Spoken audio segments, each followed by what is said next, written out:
All right. Hey, y'all. Welcome to CrossPolitic on the Fight, Laugh, Feast Network. It's good to be with you. Toby is at Presbytery, and Knox is traveling. So you actually get this is a real CrossPolitic special. It's a crossover. I don't know, with Canon. It's a Canon CrossPolitic crossover. Christmas special. And Christmas special in September. And I think the question I want answered from you guys is, why should Christianity Today sell to Canon Press? I'm going to start there. I'm going to start right there. Well, first of all, it's good to be with my brother here. Oh, yeah. Thanks for having us, Gabe. I should introduce you guys. I just want to get right into the talk. I want to introduce Gabe Rench first. Thank you. What's my bio? I don't know, man. I got to introduce my guys. So this is my brother, Aaron Rench. You guys have seen him on the show. We did a live show on the Black Pill, which we got a lot of flack for. It was a great show. Good. I'm glad to hear it. I'm surprised. And Aaron and Nate are co-owners of Canon Press. And Nate's an author, writer, Hello Ninja on Netflix. My brother's a producer, poet that you didn't know it, and side hustler, building developer now. At some point, I never thought my brother's hardly ever picked up a hammer. I did more construction than he did for years. This isn't like weeks, and then he's doing it. It's great. I'm proud of him. Oh, he's not doing it. I know you got that wrong. Yeah. He's good at getting money. We'll see. Some people might call you Jewish in that way.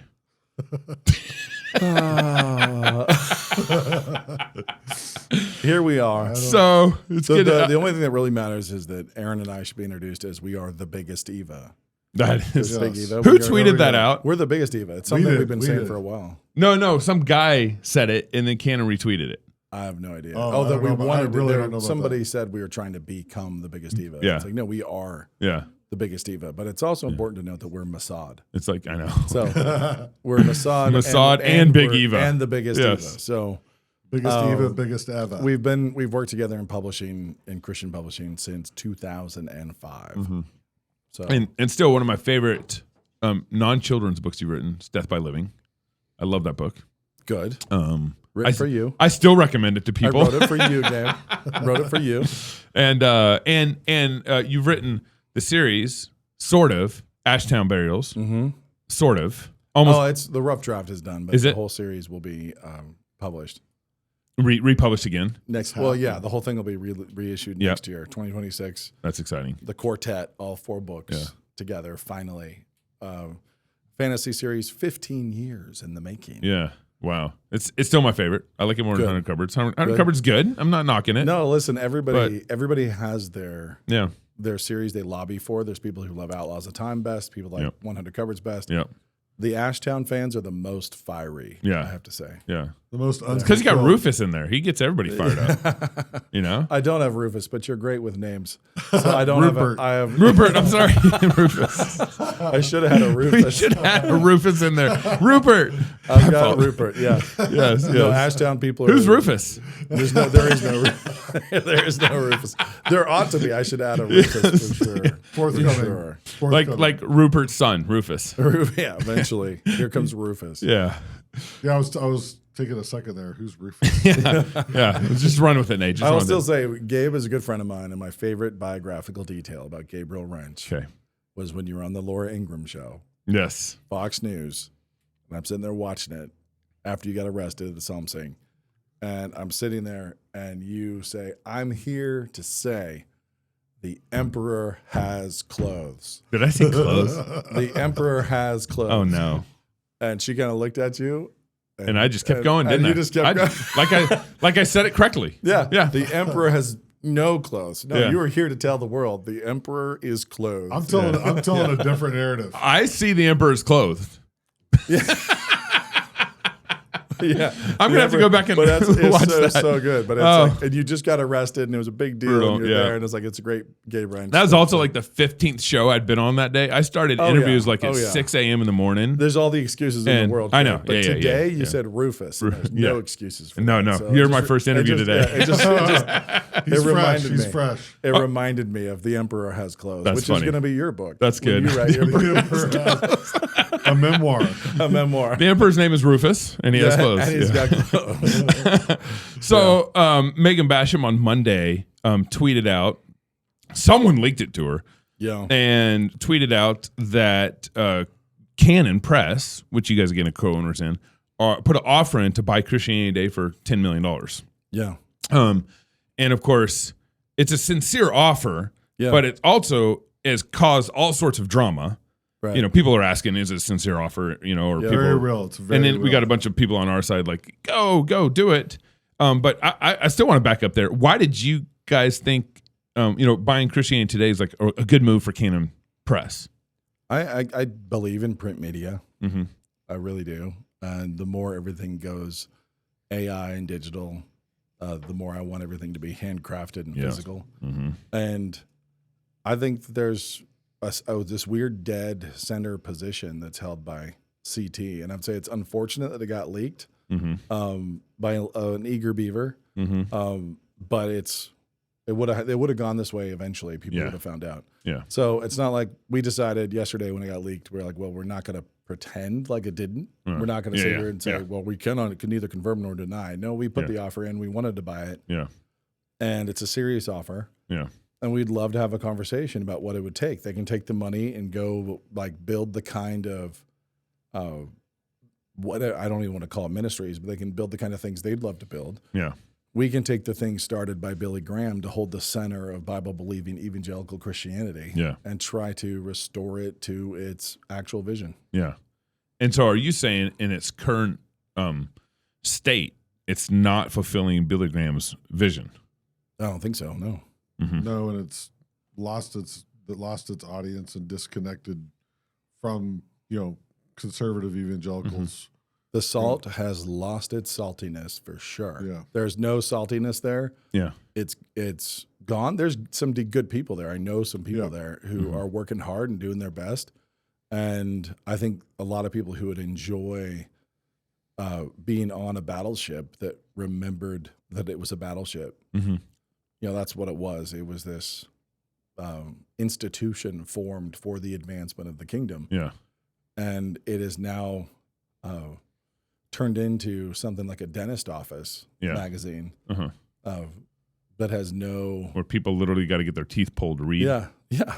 And we've talked about it before. I've written articles for CT. I had a column for CT for a year. Oh, you did? Yeah, I think it won an award or something, and then I immediately was not invited back. Yeah. And Pastor Wilson's Evangelifish got Book of the Year by Christianity Death Today. by Living got Book of the Year. We have actually a history with CT. I mean, the very first thing, and Doug may have done things before actually, but the first thing I ever worked on with them was when we brought in Doug and Christopher Hitchens to do their written debate. The written was debate. That after their debate, their tour debate? Or was that before? Before. First, it was an exchange of letters between my dad, Douglas Wilson, and Christopher Hitchens on is Christianity good for the world? And they wrote these letters back and forth, and Christianity Today was the vehicle to host that. They were the right ones to host that. Yeah. My first writing break outside of our own publishing world was Father Brown Fakes the Shroud. Books and Culture.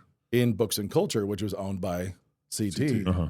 So we had it still owned by CT? They shut it down. Defunct, it's defunct. It is owned by them. Yeah. They still own the brand. John Wilson was the editor. He did a great job. It was a big cultural tabloid and was fantastic. But that was a place where I got a significant break as a writer. Was there. I had a standing article for a year in the actual CT magazine. Death by Living was a Book of the Year with CT. Okay. Evangelifish was Book of the Year with CT. That's what I remember. CT hosted the Christopher Hitchens, Doug Wilson debate, which then went on to become the book, Is Christianity Good for the World? Right. Then we filmed the debate tour that was promoting the book. When the book released, we went and filmed the debate tour. That became Collision. Yep. Like we have a long history of interfacing with CT and them being game. Like we didn't when they were hosting that debate that we didn't agree with everybody on the editorial board. Yeah. Right. It's a big tent brand by definition. It's Christianity. It's this whole big thing. Mm-hmm. And so I think that they've done a lot of good. There's been a lot of things there that were interesting and valuable. And what they've done recently is move more and more into just grant writing and pulling in grants. Yeah. I think it's something like profit. In 2020, I think only 20% of the revenue came from grants. Yeah. Now, as of 2025, I think it's like 50% of the revenue comes from grants. It almost doubled between, I think, 2022 and 2023. Oh, really? It went from about a little over 5 million to over 9 million. Wow. In grant writing. 1 year. And that was when Russell Moore went there, right? So when they hired Russell Moore, he brought this grant writing thing over there, and that was kind of he became director of grant writing. Probably, I don't know. Yeah. But they went over there, and it became what it is right now, which is the kind of thing that would pussyfoot around the martyrdom of Charlie Kirk. Yeah. And so Charlie Kirk died. Yeah, throw that slide up. So Charlie Kirk died, and we look at this, and it's one thing to sit around and complain. So do we want to just whine about CT? No, we don't want to just complain about CT. Yeah. We think it has a legacy that remains valuable, that could be exploited and utilized. So instead of complaining, we're like, well, let's try to acquire the assets. Let's actually see if we could buy this and put it to work. Yeah. And it's a genuine offer. We'd love to do it, and I'd love to hear back from them. The leak makes it harder. I think they're not going to take it as seriously, but we'll keep knocking on the door. Yeah. You know, we went through and got magazine covers from when they started in 1956. And this was their original magazine covers the year they started. Yeah. Pretty interesting. Go ahead and go to the next slide. You know, this is 75. So this is about 20 years later. 75. Go to the next slide. Here's 95, another 20 years later. Those are the ones I remember showing up to my grandparents' house. The 1995. Yeah. 90s. And then you got, 2010, not Russell. Al Mohler. Al Mohler. Oh my goodness. Shows up on the Reformer. I think in the previous slide, they actually did a whole magazine on the Reformers. Oh, it's not. It's before that. Yeah, before that. Go back one more. The bottom left of the Reformers. I thought that was pretty interesting. Okay, fast forward to 2015. Here's where they first start talking about the vax. And that the vax is a good way to love your neighbor was actually in 2015. And then you go to 2020. And, of course, they have a whole magazine on COVID right there, that second one over to the bottom left. Who is my COVID-19 neighbor was the tag, was the subline on that. I mean, and then here's 2025. And totally, I mean, look, what is the magazine even about now? There's no title. There's no subtitle. It's kind of just the change, even from 2020, even to now, it's been a big jump in everything. Why not buy like Time Magazine? It's not Christian, but turn it into a Christian. It's got bigger distribution. Why not go bigger than Christianity Today? Who says we won't? Yeah. Mm-hmm. Well, right now you're just going for Christianity Today, so I'm just throwing out the wire. You don't know. You don't know. Yeah. Nobody's leaked that one yet. No eager beavers jumped the gun on that one. We're trying to buy Playboy. They have some great interviews. We think that could, open up some new doors. Yeah, change new grants. Open up some new grants. The thing is, it is with CT. We'd love to have it, and I think people don't understand what we would do with it. I think that Canon Press or my dad has such a strong Reformed post-mill flavor. Yeah. And so distinctively on unique brand. Uh-huh. But a brand like CT actually needs to be a place of discourse and an opportunity for communication for all believing Christians. Yeah. And so broader tent. It needs to be a place where conversations are had that are not currently had. Yeah. So you look at what Charlie Kirk was doing on campuses and think that needs to happen inside of Christendom. Yeah. Very much. CT is the right brand for that kind of dialogue, open dialogue. So it's not, our goal is not to acquire CT and shut the door and just have, post-mill Kuyperian Reformed guys totally get to write stuff. Our goal would be to have this be a place where evangelical Christianity can have it out. Yeah. Can actually work through issues. I love that idea. Exchange Yeah. ideas. Yeah. Have And so, like, conversations. so if we're doing something with Canon, we're going to build a brand over at Canon. It's going to be one particular ice cream flavor in the store, Right. Right. and we would like to get a brand that's the store. You know, instead of just a flavor, like what's a nice Let's get the whole Walmart. Buy the whole Walmart. What's a store, nice yeah. pavilion? What's a nice big arena where we can bring people together and have these conversations seriously? So about evangelism and about apologetics and about ecclesiology and about eschatology, and really have a place where guys get to have these discourses, and not just hosted in the pages of the magazine, but also Events. roundtables and events. And we've seen that Yeah. an evening of eschatology, for example, is something that has lived on and on and on and on. Yep. Yeah. People go to it like a resource of different godly men talking about their different points. perspectives Eschatology. on Yeah, yeah. eschatology Yeah. and getting to discuss it. And so believers get to watch wise people work through this and weigh both sides and see them appeal to Scripture and so on. And we need that kind of place. And because it's become entirely a pavilion for a particular breed of leftist evangelicalism, I would say it's still inside of, broad evangelicalism, yeah. but entirely in the progressive wing, going this particular direction. It's lost its power. Diversity. Yeah, it really is. It's lost its diversity. It's lost its flavor. I can't write there now. Yeah. And I was just, the nuts and the Rocky Road ice cream. That was a unique flavor. And so I would love to see it as a brand become what it can be again and become powerful, which it has not been for some time. But it could be, and it could become powerful and extremely valuable. And you think about, like, even back to what I was saying a minute ago, just like the first thing that we did was actually a clash of viewpoints. Yeah. When Doug and Christianity, Christopher Hitchens. Yeah, we Yes. brought an atheist into the pages of CT. Like, we'll have a conversation with anyone. Yeah. And Doug, I mean, we, People produced the think show. that we're actually closed. Yeah. The number of invitations we've issued to people to goodness. give them Same for CrossPolitic. to give them a microphone. Hey, do you want a microphone? Do you want an Yeah. opportunity to tell Doug Wilson exactly what you think? Do you want a We'd love a conversation. We'd love to hear from you. I know that New St. Andrews has done that. The college has invited a ton of people to come speak to the college, address the college, who would be in disagreement on any number of issues. But we want that kind of engagement.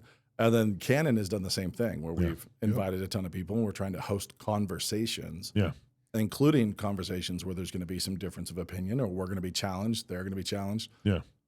That's even over here at Canon. At something like CT, it needs to be even bigger than that. Yeah. And it's not. It's really, really narrow inside leftist NGO world. Yeah. And that's unfortunate. And it's funny how, because we are in the business of inviting people into conversation all the time through our various shows, Doug Show, Man Rampant, all the things that we publish, we constantly have conversations, and it's always funny when people respond to the invitation, say, "Well, I disagree with you guys," as if that's like, That's why we invited you. that's why we invited you. Yeah. Right. Let's have a conversation about, but I disagree, I can't come. Yeah. It's funny. I mean, same thing happens with CrossPolitic, and it's more just, the disagreement thing comes up, but I think the bigger issue with them is more like they don't want to be associated with us. Yeah. Even if everyone in the world knows they disagree with us, but they come on our show to disagree with us, it's the association that gets them. And I'm sure that's the same thing with Canon. Yeah, it's weird. It just is extremely weird. Yeah. So I've had I was talking to an agent about some books that he was representing, and I said, "Hey, don't forget to send stuff to Canon. Send stuff Canon's way. We're a publishing house." And he was like, "Awesome, fantastic. What kind of stuff do you want?" And I said, "Anything good. Yeah. If you have something you think is good, send it to us, and we'll take a look at it." And then he wrote me and said, "Well, what about the issues of association? Like if he has a With novelist, Canon Press, or with you being associated with them? So if he has a novel that's really good, and he's like, what do I tell the novelist who doesn't agree with Doug Wilson about something? It's like, what? I published with Thomas Nelson. I published with HarperCollins. I published with Random House. Yeah. We've worked with Netflix and Amazon. what are you talking about? Association. And the fact is, I'm sure these authors that he represents also, in fact, I know for a fact, also publish in these Thomas Nelson, Random House buckets. You agree with every author that they, of course not. Yeah. Like, but as soon as we get into the Christian world, people feel really fastidious and they become awfully kosher, awfully fast. That they've got to have no yeast in the house at all. And it's Passover always for them. It's like, I can't even have my book be published by somebody who published a book with which I disagree is pretty wild. Yeah. It just means you should self-publish, and that's it. Yeah, right. So stay pure, my friend. Yes, stay pure. I got a couple ads to read, but after this, I want to kind of go in the direction of like the thought process behind it, because I think you've given me the metaphors. You might have given me both, or Knox has given me one. You gave me one, but like a lot of people think of ministry as like a cruise ship versus a battleship. I think the metaphor you gave me was building a memorial, or a pirate ship. Yep. And so people in ministry, and even, CrossPolitic's an LLC, Canon's an LLC, but we're very ministry oriented and kind of what we're doing. And but people play it safe so much.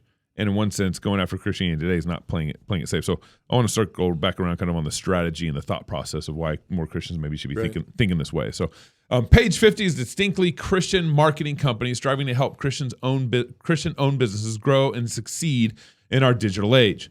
They don't want to just make a paycheck. They want to change the world, and that means building it alongside you. The mission is bigger than just Sunday. Page 50 wants to help Christians recapture the work week, economic and political influence, and the public square.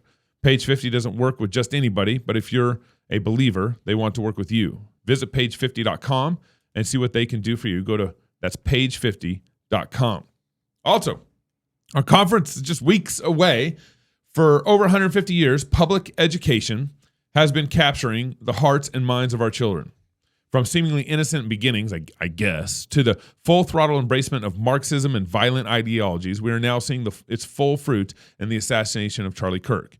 It is obvious that the government's education has become public enemy number one in our cultural wars. The church has remained silent on the dangers of secular education and its growing cancer in our culture. As a result, we have become numb to its presence. We have apathetically accepted its position in our cities, and this has been a catastrophic failure for the kids who have gone through the gauntlet of government education. Join us in Nashville at our National Fight, Laugh, Feast conference this October 16th through the 18th as we pull no punches on the church's lack of attention to discipleship and unwillingness to protect the sheep from the wolves of public schools. With the tragic assassination of Charlie Kirk, our Fight, Laugh, Feast conference topic really just kind of became more relevant than ever to the violence our public schools are inculcating in its culture. Go to fightlaughfeast.com to sign up. I hate reading ads. That's Toby's job. But there you go. fightlaughfeast.com, October 16th, 17th, 18th. We're going to kick off. We got a pre-business conference in the afternoon. It kicks off Thursday night with Beer and Psalms. Look forward to seeing you guys there. So I guess let's get into the thought process of this. I think when Charlie was assassinated, I think everyone immediately just wanted to go. And then Aaron had told me behind the scenes that you guys were going to submit an offer to Christianity Today, and it got me fired up again. And loose lips over there. No, I didn't say. I'm his confidant. Yeah, you're his brother. It's brother. I'm his brother. What got me fired up, and I just started thinking myself, man, what should I be doing? When Charlie died, I was like, what should I be doing? And then you guys doing this, what should I be doing? Just encouraged me to think bigger. But most ministries don't think that way. What's kind of the thought process behind driving these kind of moves and decisions?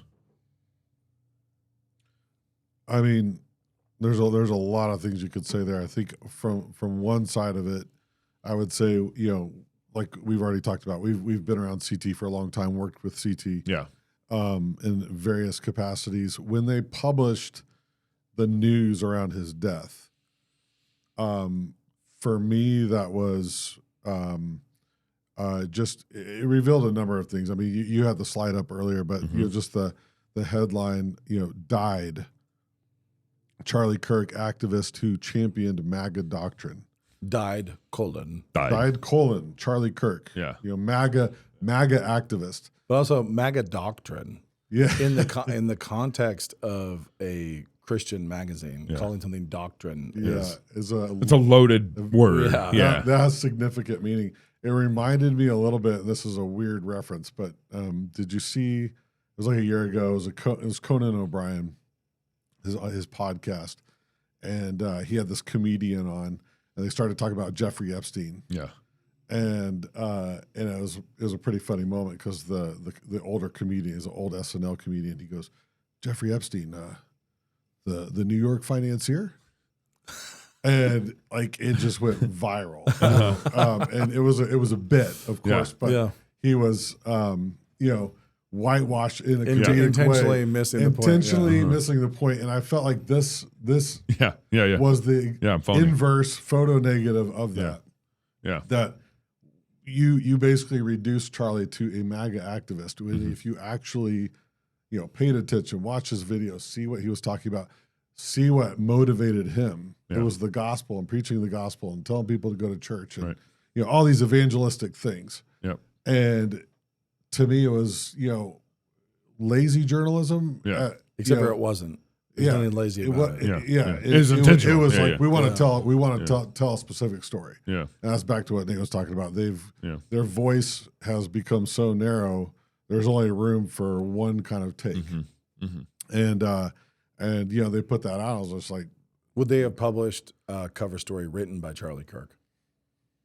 Right. Yeah, it's like no. They wouldn't publish anything probably from Charlie, like they wouldn't do for you anymore. Publish right. I mean, it's just it wouldn't happen. And I think if you swapped in other than died, if you swapped in assassinated, martyred, murdered, killed, like killed is even the softest, but any of those, and then say MAGA doctrine or something. Advocate for MAGA, or rising star in MAGA, or influential. I mean, honestly, he was general of MAGA. In many he wasn't ways. a rising star. Yeah. Any of those things, but it was just such a soft shoed thing. They just soft pedaled it so incredibly carefully. It was annoying. And so you look at that, and do we want to just complain? Yeah. So Yeah. the key is, and in the age of rage bait and indignation, which is everywhere, and people love to get on their little platforms and fuss, and everybody's a content creator, and so they're always outraged, and they're always tweeting, and they're always getting out, getting on there and fighting on X. Yeah. Don't do that. Like, go do something constructive. Yeah. So if we think, man, I wish Christianity today was closer to its founding vision. Yeah. Okay, do I want to sit here and wish that, or do I want to offer to help make it happen? Yeah. And so we decided to offer to help make it happen. Mm-hmm. And we'll see what they think. And their assets were valued at 9.9, so we were like, okay, $10 million offer, and here we go. We know that the giving probably won't hang around for our administration. What, the grants? Yes. Yeah, the grants won't. The grants, and we don't want them. We don't want them. Yeah. So but I can see the subscribers getting excited. Oh yeah. I'm specifically talking about even board members. They break it up into basically the business side, and then basically the giving side. Right. And our assumption is the grants are gone. Yeah, the grants are gone. We don't want them. Yeah, right. Right. And maybe they can go do something that they want to do. Yeah, maybe they can take the Hewitt Foundation and they can go. They can go protest some CareNets. And Hewitt the foundation would fund that. Hewlett would fund. They're pro-choice. They're a pro-choice foundation. Yep. And everything. So I guess back to like I remember talking to you, man, it must have been 2 years ago, 3 years ago, just talking about how a lot of ministries just kind of eventually build memorials for, R.C. Sproul dies, it becomes a memorial. John MacArthur passed away, it's going to become a memorial. Vodi Bakum just passed away. And the temptation to memorialize the founding, alpha male guy in that ministry is huge. Yep. And it's actually, now you look at R.C. Sproul's church, and Burke Parsons is under PCA discipline. Is he? Yeah. Oh, I didn't know that. Yeah. You gossip. No, it's out there. It's reported. It's not. It's. I'm joking. Yeah. And you look at and then just their financials for what they were paying their pastors just got released because they had to, because they weren't releasing their financials to their own congregation, and so the people in the congregation appealed to the PCA to release the finance. They had to go through this whole stupid process, and it found out that Parsons was getting paid $400,000 a year as a pastor, when I think R.C. Sproul's highest salary was something like $130,000 or something like that. Inflation. Major inflation. Are they hiring? Yeah. And their 2 assistant pastors making $300,000. So Nice. just between them, you got about $1 million in salaries with three people. All that to say, well done them. and they're doing so well. Well, and they hid what they just what had happened was they presented, none of the elders even knew, and they just presented to the elders, our salaries for all 28 of our staff is this. So that's all they knew. One lump sum, and they never knew because I don't know all the details, but because it looks like 1 or 2 elders was working with Parson just on the budget. That was it. And they wouldn't present the whole breakout, even to the elder board. So I'm just giving that as an example. It's like, okay, you put it up as a memorial, and now it's starting to crash and burn. And so many ministries go that way. Well, it's not crashing and burning. It's still a memorial. It's static. It sits there and grows moss. What would you expect from a memorial? So when you build the big marble structure, over the grave, and you've got that structure there, it's just gonna sit there. That's what it's doing. Yeah. So given that, what more do you expect? Do you expect this to continue to go and fight and grow? It's like, no, it's gonna just accumulate moss. Yeah. And pilgrims are gonna come. Yeah. And they're gonna give money. Yeah. And the people who clean the moss or water the moss, whatever it is, they get paid really well. Yeah. So I think anytime you just like park something, you dry dock it. Right. Because like RC's gone, you're going to dry dock it. And there's plenty of his videos and some of his books and his content that are, it's out there doing good work. Mm-hmm. But it's really easy to have that happen. Mm-hmm. So this is kind of like a presidential library. Right. Where it's like, okay, somebody's gone now, so we're going to build their library. We're going to build their pyramid. Right. Whatever it is we're going to do. Yeah. Then it sits. Yeah. And it's going to just sit there and decay. That's all it can do. Right. It is the duty of the free man to resist tyranny at every turn. Every man will either watch his freedom stripped away or take action to protect what he loves. Introducing the A3, the newest revolutionary body armor from Armored Republic. The A3 is the new standard for lightweight multi-hit body armor. A3 plates are incredibly light at 4.6 pounds. The patented design captures fragmentation while remaining multi-hit capable. The A3 will stop up to M80 ball, yet comes in at only 0.7 inches thick. The A3 is the thinnest NIJ .06 compliant or certified composite standalone plate that includes the drop test. The A3 is the first of its kind, patent pending, that combines an alloy strike face with polyethylene backing, revolutionizing body armor technology by providing strength and durability while remaining sleek and maneuverable. The A3 is the new standard in lightweight body armor. The fight against tyranny just got stronger.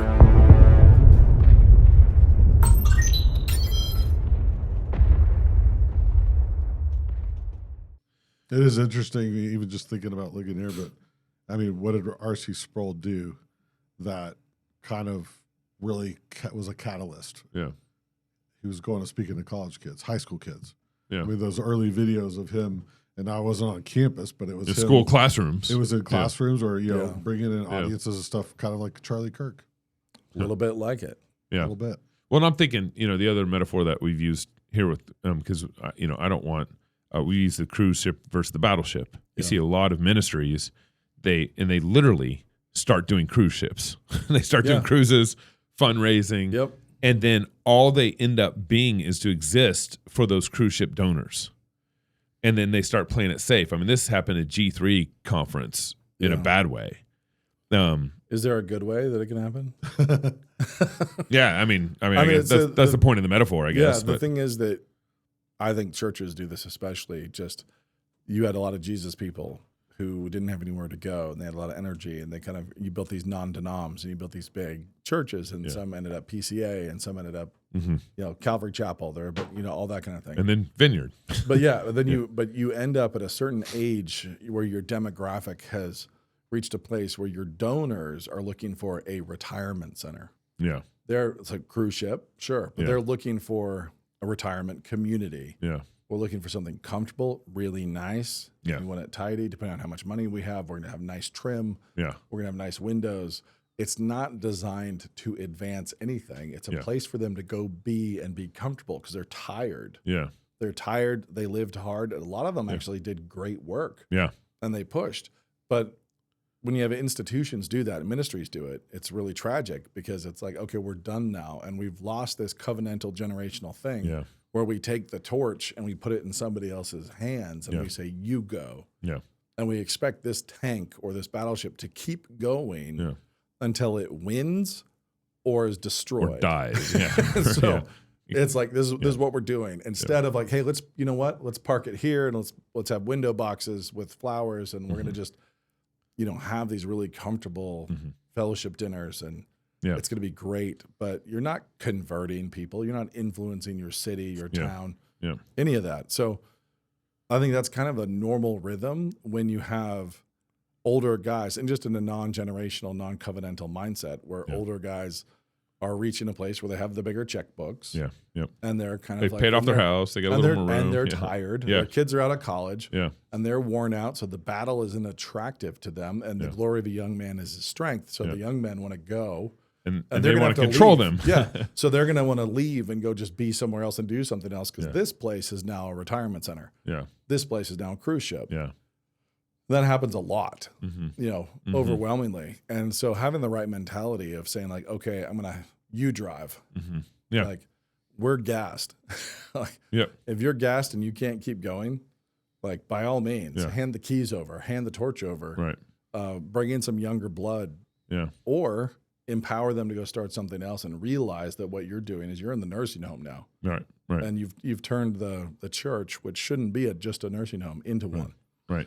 I think also, if you look at look at Charlie Kirk, just a number of things that like kind of stick out in terms of, what he was actually doing. Anyone could have done that.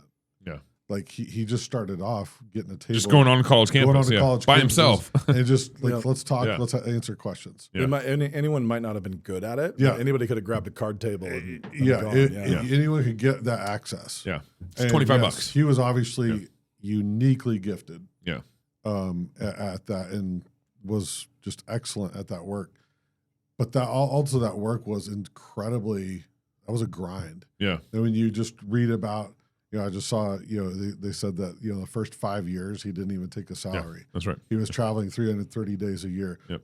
A single guy traveling 330 days a year, putting in the work. Yep. And building something. And then, of course, they said, that's just what I've read, but he donated his salary. Yeah. Yeah. He wasn't. He got like a $20,000 salary at one point and just donated it back or something. Yeah, I think is what it was.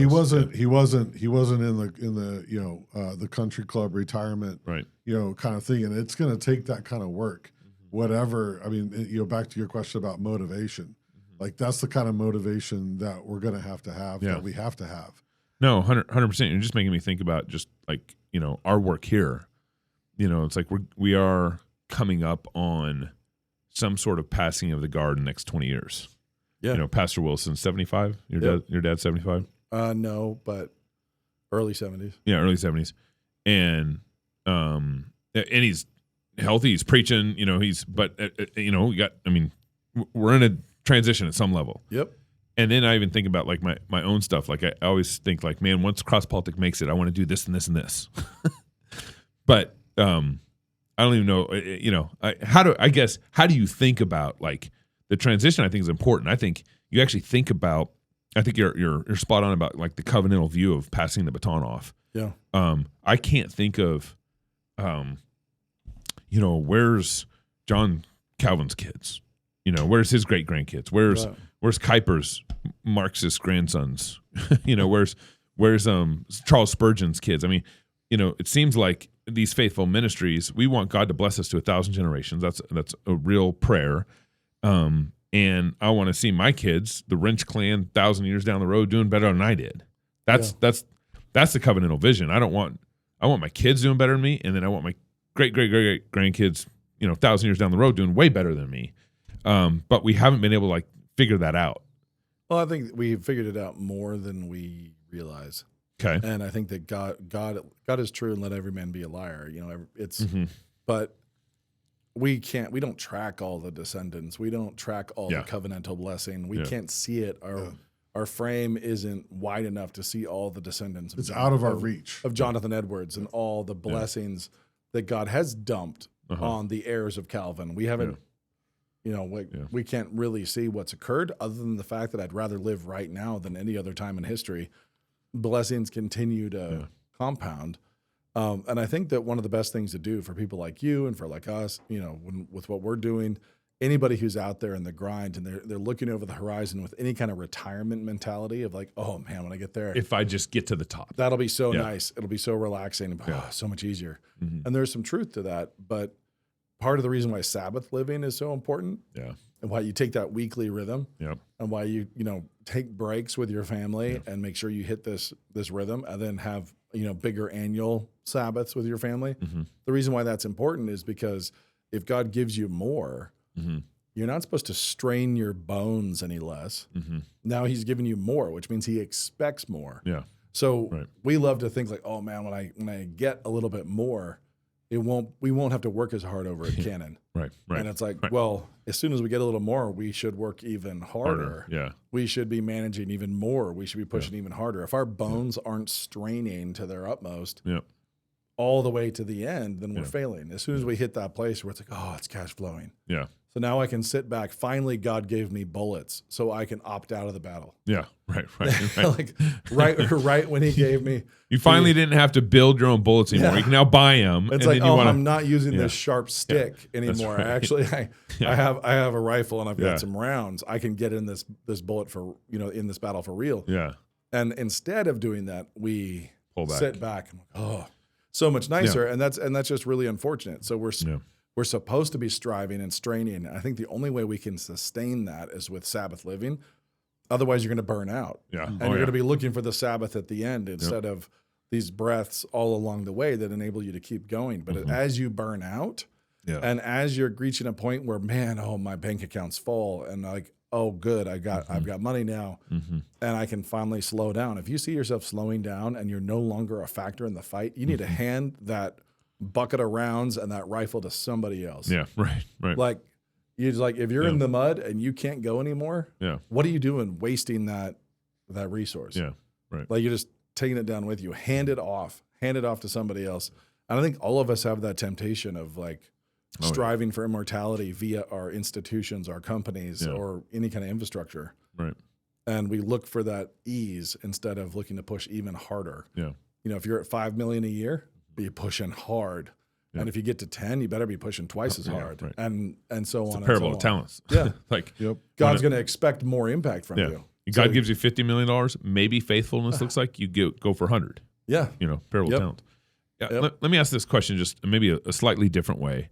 In the history of Israel, the problem with Israel was not when they were on their knees, in some sense. The problem was when God had blessed them and they'd felt the blessing of it.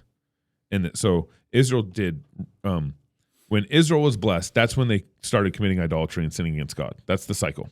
And then God would bring them low, they'd repent, and then God would bring them up out of that mire that He put them in, that wilderness He put them in. And then they would start to get blessed again, and then they would forget God again, fall in idolatry again. I mean, that's basically the pattern to some extent. And you see that, and I kind of see that in churches here in America. Like, they work hard, they have no building, and they're growing and they're faithful and they're all working hard, and then they get a building. They finally get their building, they raise the money for it, and then it starts to and maybe there's some good, strong healthiness there for another 20 years. And then the blessing just overcomes them or something. I mean, this is America. Like, we get so blessed, we finally forget God. And, how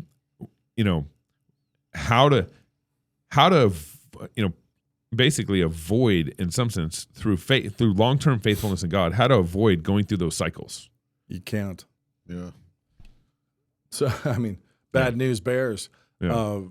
What was the first time that Israel really sinned in a major way? Well, it was before they went to the Promised Land. In the wilderness, Yeah. right? Yeah. And before that, it was when they were in Egypt, Mm-hmm. and that's how they ended up enslaved. Yep. You know, How would you? What do you mean they end up in slavery because of sin? Because they stopped. That was the pattern all the time. so they're in slavery. Philistines. Let's go back to the brothers. Well, I know and Pharaoh forgot them. But what did the brothers do to Joseph? How'd they even all end up in this situation? You know, it's like it's Cain and Abel. yeah, and it's Yeah. like you know, there's no point at which somebody's not doing something bad. Yeah, yeah. Right. And so it is constant faithfulness and repentance and personal and communal sanctification is our only hope. But regular repentance, regular covenant renewal worship, repenting and getting back on track, repenting, getting back on track. There is nothing we can do because we are not the Holy Spirit and we can't summon up efficacious grace for anything. There's nothing we can do to guarantee faithfulness. Yeah. Ever. Yeah. What we can do is be faithful and repent every time we're not, Yeah. which is going to be daily. Yeah. You know, repenting and getting back on track, and then weekly coming to worship and repenting, getting back on track. So the Israelites, if we go back to our first brothers, they sinned. Even The getting first marriage. yeah. You get Joseph in that situation. That was God used it for good. Yep. But that's also 400 years of slavery. Yep. They get to the wilderness and we're whining, 3 days in. we're whining about manna. Yeah. You know, Yeah. Moses is upset about water and hits the rock right away. It right. doesn't take a long time before we are making a golden calf. Yeah. You know, Yeah. it's and there's all this rhythm, and then we get all the way to 40. And then God even shows them the Promised Land. They screwed up again. And he's like, another 40 years, folks, until all y'all die. None of If I was Caleb, I'd be a little pissed. yeah, it's like you clowns. I'd be a little frustrated. But it's like, you guys, none of you are allowed to survive Yeah. to see this land. because Except for you- Joshua and Caleb. Because you whined. Yeah. You know, Yeah. Moses doesn't even get to go. Yeah. You know, it's wild that how much sanctification was required to continue to perfect this people. And then they're finally allowed in. That's right. And so where we are, I would say actually, and this is, I don't mean to be grim, but what happens when you have a lot of people and they're all excited and you have a lot of that energy and you're like, oh, we're worshiping in a gym and we've got, you know, Yeah. we know what we're about. We're not here for the facilities. Yeah. You know, Right. we're here because we're on a mission. We're Yep. here because there's no distractions. We're Yep. pursuing this stuff. A lot of those things that go badly are because there's all these little places where people take the easy road in their own lives. They might be doing the hard thing, sitting in the bleachers in a gym, and yet they're not doing the hard thing in raising their children. They're not doing the hard thing in educating their children and training up their children. Yeah. And so what happens is later on, when you're talking about that rhythm, that generational rhythm, what's happened is fruit. Yeah. And it's a bunch of kids who don't get it. Yep. Who have bad attitudes, who aren't well educated, who you know, fill in the blank. Yeah. And so it's like, oh man, we used to know what we were about, and then we did a crappy job raising our children. Yeah. And now we have all this bad mojo, bad energy around. Yeah. And the parents want to get away from that, and the kids are kind of out in the world, and it's really just the first harvest that shows up. Yeah. And that first harvest, you've been faithful and you've been repenting and you've done a good job and you've done all the hard things. Yeah. In everything, in how you're raising your kids, how you're educating your children, everything you're doing. And so the fruit is sweet and God is blessing it. Yep. You know, and it's only by his grace that can happen at all. Yeah. Right. There's also times when and we see some of this with the people Charlie's impacted. People wander, you know, they wander off the path and their kids come back. Yeah. So their kids are the ones who come back to Christ, who are repenting or coming back to church. And that's fantastic. And that's Jesus people moments. And that's kind of what we're seeing with a lot of these young men. Right. But then they come back and there's all this energy and then they're going to get married. Are they going to marry feminists? Yeah. Are they going to train their kids up? And that first generation is all excited and they know what they're all about. But then can they actually raise the crop? Yeah. Can they do it? That's right. And will they be repenting, correcting, and that sanctification playing out? But luckily, God is patient. He's much nicer than we are. He has a longer vision. He's a longer vision than we do. Yeah. He blesses our work despite ourselves. Yeah. When, we can't, none of us by our own merit can raise a kid faithfully. Yeah, right. We just can't do it. It's got to be by God's grace and constantly looking to him and correcting. Anyway, it's I think that rhythm, a lot of times with those excited early generation churches or congregations or services, whatever, the thing you're waiting on is all those little 4-year-olds to turn 18. Right. And that's when you find out, like, ooh. Oh. What do we got here? Oh, crap. Yeah. This is like, we thought we were taking the hard road and doing the rigorous thing. And actually, that was just the seats were uncomfortable. We actually were doing the path of least resistance with our child raising. That's right. Child raising was lazy. Yeah. It was just, the bleachers. Do you think, were hard. like a little bit, to me, it's like the post-mill vision eventually will be able to, by the grace of God, crack that cycle? No. You don't think so? No. It reminds me of the John Owen. I want it so. John Owen, the famous John Owen quote, that you must tread over the bellies of your lust daily. Yeah. Like it is. This is a fight every day. Yeah. Every day, every generation, every individual. generation. Be killing sin or be killing you. Yep. Every century. Yeah. And I'm not saying like the I guess what I'm trying to, my post-mill will we ever desires. win? Yes, we'll win.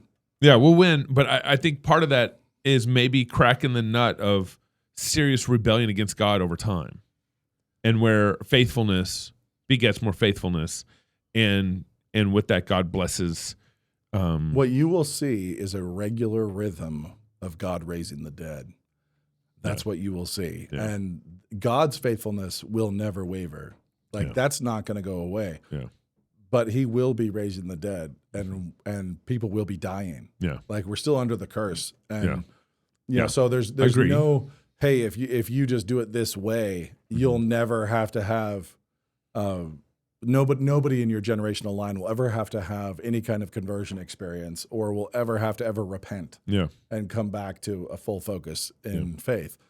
Like God tells stories. He's a storyteller, and every single character, every individual is a character in a narrative, which means there's tension and there's character growth. And they're all of them going to have to go through character growth, and all of them are going to have to go through these stories. And there's going to be times of infidelity and divorce, and it's going to be tragic. And then God will bring something good out of that. He'll continue to bring about resurrection.